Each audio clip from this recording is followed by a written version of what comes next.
This is the first of two parts of a discussion of aiming at pool. A couple of disclaimers. It is not in any way a tutorial about how to aim at pool, nor is it a detailed history or compendium of aiming techniques or methods. I am far from an expert in that. What it is instead is just a description of some of the basic concepts and ideas behind different aiming techniques and methods that I hope to present as a context for further discussion. This entire discussion both parts is limited to center ball hits on the cue ball, that is, hits along the vertical center of the cue ball. There's a lot of discussion about aiming systems, and I'm going to define an aiming system as having three essential elements. First is a prescription for where the target is, where the pocket is.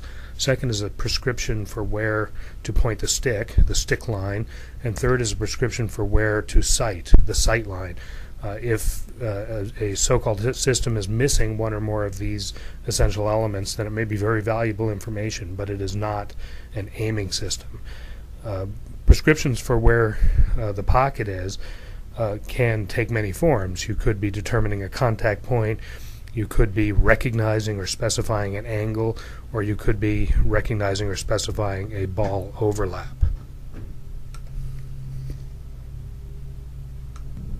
Here's a picture of a straight-in shot or a full shot. The red star and the blue star are the cue ball contact point and the object ball contact point, respectively. When the cue ball reaches the object ball, these are the 2 points that are going to hit one another. Also shown on here is the stick line, and on top of that is the sight line, as indicated by the blue eye over top of the stick. Like shown here, the stick line, the sight line, and the contact point line are all the same line for this straight shot, and it's hard to imagine any reasonable aiming system proposing anything different than this here. Things are different when you go to a cut shot. As you can see here, the stick line and the contact point line are no longer the same. They're separated from one another, but importantly, they are parallel to one another. For a given shot, such as the one shown here, any valid aiming system must get to this stick line and get to this contact point line, or else the shot's not going to go where it needs to go. From this point, the only thing that can differ about one aiming system from another is the sight line.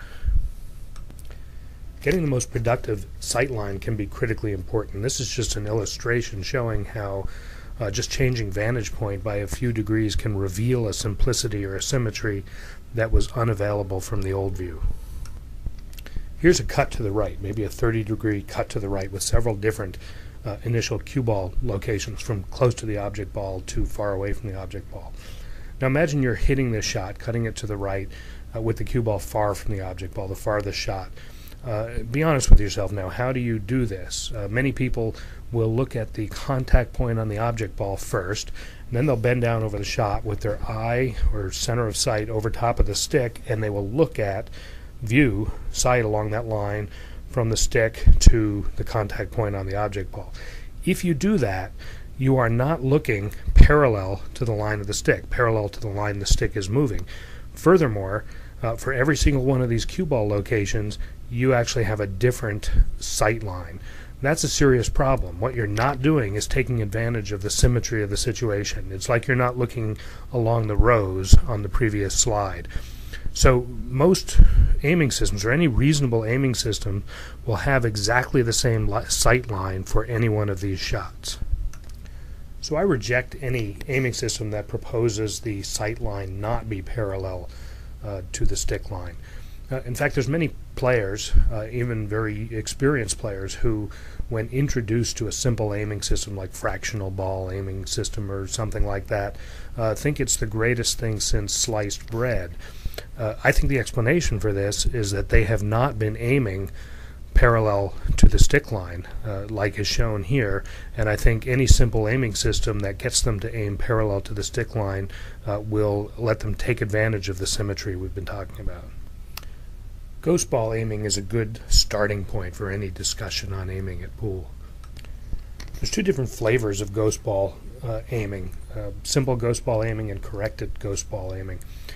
In simple ghost ball aiming, you take that orange arrow and you point it through the center of the object ball to the center of the pocket. Where that arrow hits the front edge of the object ball is where the blue star is. That's the contact point on the object ball. You then imagine a phantom or ghost cue ball that's touching at that contact point. That's the ghost ball. And if you replaced the phantom cue ball with the actual cue ball, you'll probably miss the shot. And the reason is collision-induced throw from the friction between the balls will send the object ball a few degrees to the left, in this case, further downstream. So as a result, you do this whole process over again, but instead of pointing to the center of the pocket, you point a few degrees to the right of the pocket and get a ghost ball position. That's corrected ghost ball aiming, and when I talk about ghost ball aiming, that's what I'm talking about. The previous slide on ghost ball aim was actually a technique for determining the blue contact point on the object ball, and it was not an aiming system because it said nothing about the stick line nor about the sight line. And in fact, the ghost ball aim to determine the blue contact point is the first part of other aiming systems. To turn the ghost ball method into an actual ghost ball aiming system, we need to specify the stick line and the sight line.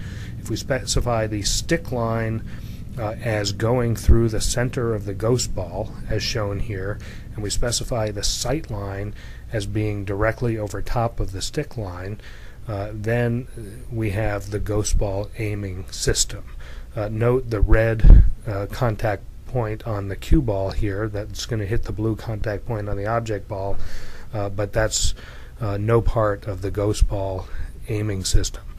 Note also that the stick is pointing, where the person's eye is pointing, is basically into empty space. There's no part of the object ball there. Here's a situation where the most productive sight line is definitely not that of the ghost ball aiming system. In other words, definitely not over the line of the stick. This is a thin cut with the cue ball close to the object ball.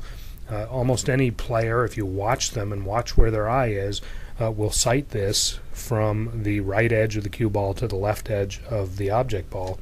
So this is sighting along the contact point line. So I've described the ghost ball aiming method and shown you at least one situation, a thin cut, where the ghost ball method does not seem to be the most productive approach. In part two, I will focus on what we can learn by thinking about focusing on contact points and also by focusing on achieving a particular ball overlap.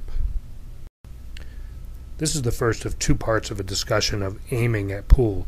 A couple of disclaimers. It is not in any way a tutorial about how to aim at pool, nor is it a detailed history or compendium of aiming techniques or methods.